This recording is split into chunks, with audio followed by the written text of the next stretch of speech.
بھارت کا پاکستان سے سنتاس معاہدے کے تحت سیلاب کے معاملے پر رابطہ۔ سرکاری ذرائع کے مطابق بھارت نے دریائے توی میں جموں کے مقام پر ممکنہ بڑے سیلاب سے پاکستان کو آگاہ کر دیا۔ سیلاب کی ممکنہ صورتحال سے بھارتی ہائی کمیشن اسلام آباد نے پاکستان کو آگاہ کیا۔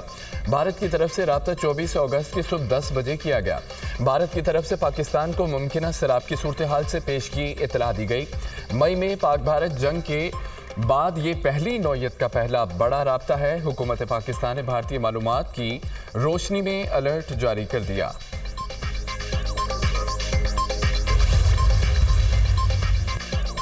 دریائے توی سے چناب میں آنے والا سیلابی ریلا گجرات، منڈی، بہاؤالدین، چنیوٹ اور جھنگ سے ملحقہ علاقوں کو متاثر کر سکتا ہے۔ ظفروال میں نالا ڈیک میں اونچے درجے کا سیلاب، پانی متعدد دیہاتوں میں داخل۔ ہزاروں ایکڑ دھان کی فصل زیر آب، انتظامیہ کی متعدد دیہات کو خالی کرنے کی ہدایت۔ جہلم میں شدید بارش سے برساتی نالے بپھر گئے، قریبی آبادیاں متاثر۔ سکھر بیراج کے مقام پر 2 روز سے درمیانی درجے کی سیلابی صورتحال برقرار۔ گوٹکی میں سیلاب سے کئی دیہات زیر آب۔ خانپور میں دریائے سندھ کے سیلابی پانی سے متعدد بستیاں زیر آب آ گئیں۔ تربیلا ڈیم میں پانی کی آمد میں اضافہ، سپل ویز اوپن۔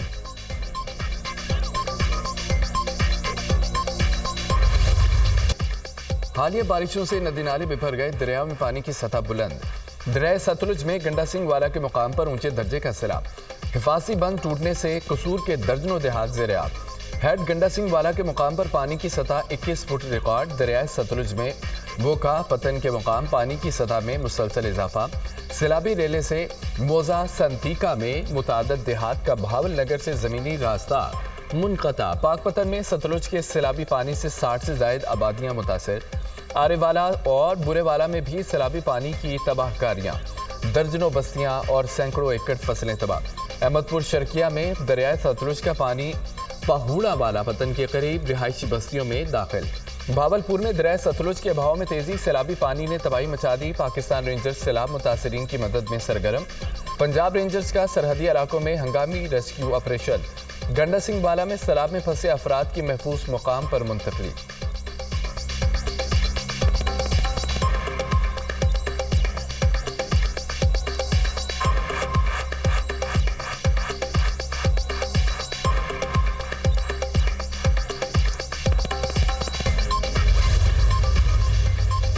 پاکستان اور بنگلہ دیش کے تعلقات نئے دور میں داخل۔ دونوں ملکوں میں سفارتی اور سرکاری پاسپورٹس ہولڈرز کے لیے ویزا ختم کرنے کا معاہدہ۔ دونوں ملکوں کے درمیان 6 مفاہمتی یادداشتوں پر دستخط۔ تقریب میں وزیر خارجہ اسحاق ڈار اور بنگلہ دیش کے ایڈوائزر برائے امور خارجہ کی شرکت۔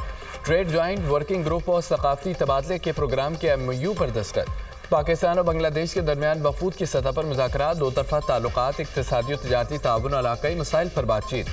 سار کی بحالی اور خطے میں تعاون کے فروغ پر غور۔ پاکستان کا اعلیٰ تعلیم کے شعبے میں بنگلہ دیش کے 500 طالب علموں کے لیے اسکالرشپ دینے کا اعلان۔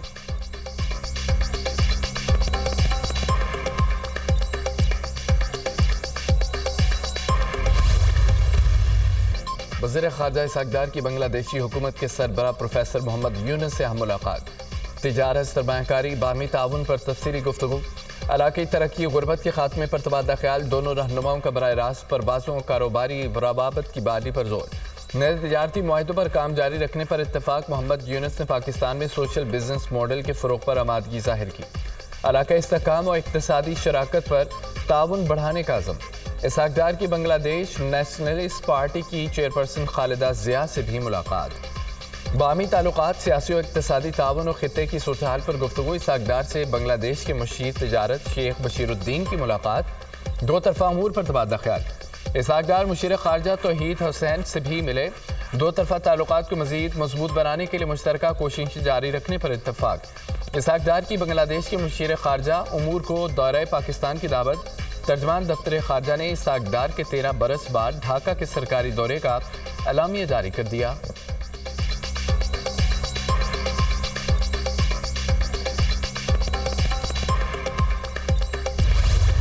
پاکستانی فوج قومی استحکام کا ستون اور پاک چین دوستی اور تعاون کے مضبوط محافظ ہیں۔ فیلڈ مارشل سے چینی وزیر خارجہ کی اہم ملاقات پر چین کا بیان۔ چین پاکستان کی علاقائی سالمیت اور قومی سلامتی کے تحفظ میں بھرپور تعاون جاری رکھے گا۔ چینی وزیر خارجہ کی ملاقات میں گفتگو۔ وانگ زی نے کہا کہ دنیا کے غیر یقینی حالات میں مضبوط پاک چین تعلقات نہایت سودمند ہیں۔ دونوں ملک ایک مضبوط روایتی دوستی قائم کر چکے ہیں۔ چین نے ہمیشہ اپنی پڑوسی سفارتکاری میں پاکستان کو اولین ترجیح دی ہے۔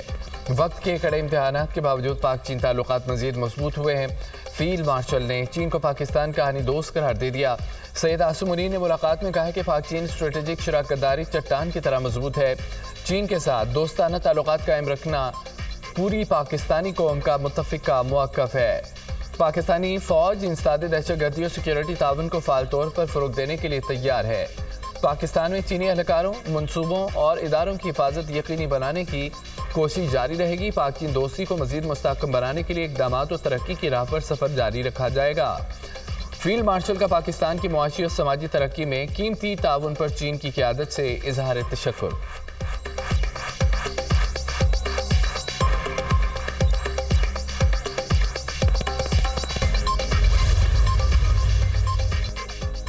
مانسون بادلوں کی سندھ میں انٹری، مختلف شہروں میں بادل برس پڑے۔ سکھر میں مانسون کی پہلی بارش، نڈیرو اور نواحی علاقوں میں بھی تیز ہواؤں کے ساتھ موسلادھار بارش۔ مختلف علاقوں میں فیڈر سٹرپ ہونے سے بجلی کی فراہمی معطل۔ ڈیرہ اسماعیل خان میں طوفانی بارش نے تباہی مچا دی، مختلف حادثات میں 10 افراد جاں بحق، 60 زخمی ہو گئے۔ وزیر اعلیٰ خیبر پختونخوا یمین گنڈا پور کا ڈی آئی خان میں بارشوں سے جانی و مالی نقصان پر اظہار افسوس۔ متاثرہ خاندانوں کو ریلیف اور امداد کی فراہمی کے لیے ضروری اقدامات کی ہدایت۔ علی امین گنڈا پور نے کہا ہے کہ حکومت متاثرہ خاندانوں کو تنہا نہیں چھوڑے گی، مصیبت کی گھڑی میں متاثرہ خاندانوں کے دکھ درد میں برابر کے شریک ہیں۔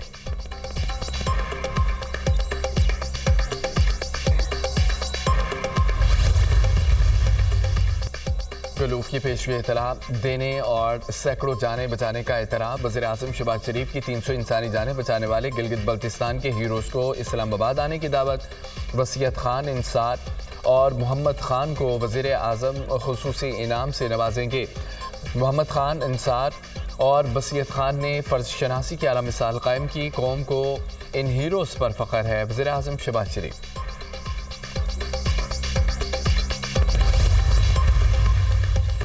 پاک فوج کی سیلاب زدہ علاقے غزر اور شانگلہ میں امدادی کارروائیاں۔ فیلڈ مارشل کی خصوصی ہدایت پر متاثرہ علاقوں میں میڈیکل اور فلڈ ریلیف کیمپ قائم۔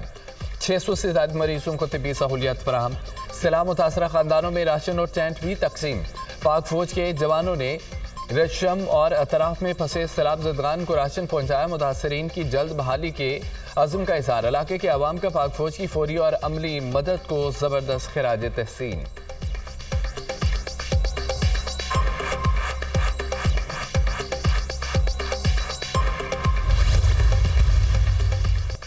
دیر بالا میں پولیس اور سیکیورٹی فورسز کا آپریشن 5 خوارج باسل ٹارگیٹڈ آپریشن فتنہ الخوارج کی موجودگی کی اطلاع پر کیا گیا۔ فائرنگ کے تبادلے میں ایک شہری شہید، 8 پولیس اہلکار معمولی زخمی ہوئے۔ جامع شہری یار محمد کی نماز جنازہ پولیس لائن دیر بالا میں سرکاری اعزاز کے ساتھ ادا کر دی گئی۔ پولیس کے چاق و چوبند دستے نے سلامی پیش کی، شہید کی میت پر پھول چڑھائے گئے۔ نماز جنازہ میں پولیس کے اعلی افسران، جوانوں، شہید کے لواحقین اور علاقہ معززین نے شرکت کی۔ شہید یار محمد قوم کے سچے ہیرو ہیں، شہید کی قربانی ہمیشہ یاد رکھی جائے گی۔ ڈی پی او دیر بالا سید محمد۔ وزیر اعلیٰ پنجاب کی اوساکا میں ایکسپو ایسوسی ایشن کے منتظم اعلیٰ سے ملاقات۔ حکام نے مریم نواز کی اوساکا ایکسپو میں دلچسپی کو خوشائند قرار دے دیا۔ پنجاب قدرتی خزانوں سے مالا مال ہے جسے دنیا کے سامنے پیش کرنا چاہتے ہیں۔ پنجاب کے ہنرمند دستکاریوں کو بے مثال نمونوں میں بدلنے سے مالا مال ہے۔ پاکستان کے پویلین پر لاکھوں وزٹرز کی آمدنیاں دنیا کی پاکستانی مصنوعات میں دلچسپی کا منہ بولتا ثبوت ہے۔ مریم نواز کی گفتگو۔ وزیر اعلیٰ پنجاب کی مزدور دوست پالیسی، صنعتی کارکنوں کو فلیٹ کی الاٹمنٹ کا سلسلہ جاری۔ درخواستیں طلب انتقال کرنے والے صنعتی ورکرز کی بیواؤں کے لیے بھی 3% کوٹا مختص۔ معذور ورکرز کا بھی فلیٹ الاٹمنٹ میں 2% کوٹا ہوگا۔ لاہور اور قصور کے مصنوعی اور صنعتی ورکرز سے فلیٹ کی الاٹمنٹ کے لیے درخواست طلب کر لی گئیں۔ درخواستیں جمع کرانے کے لیے 8 ستمبر آخری تاریخ۔ میں ان سے میاں عامر صاحب سے 100% ایگری کرتا ہوں۔ وہ تو کافی عرصے سے اس ٹاپک پہ لے کے چلے ہوئے ہیں اور یہ بات کرتے ہیں، تو اب ماشاءاللہ سے وہ بھی اب اوپنلی بات کر رہے ہیں۔ اللہ تعالیٰ ہم سب کو کامیاب کرے، جس مشن پہ ہم نکلے ہوئے ہیں اس کو کامیاب ہونا چاہیے۔ بالکل بنائے جی، چھوٹا صوبہ اس کو بولنا ہے تو چھوٹا صوبہ بولیں، اس کو ایڈمنسٹریٹو یونٹ کہنا ہے تو ایڈمنسٹریٹو یونٹ کہے۔ دیکھیں جب تک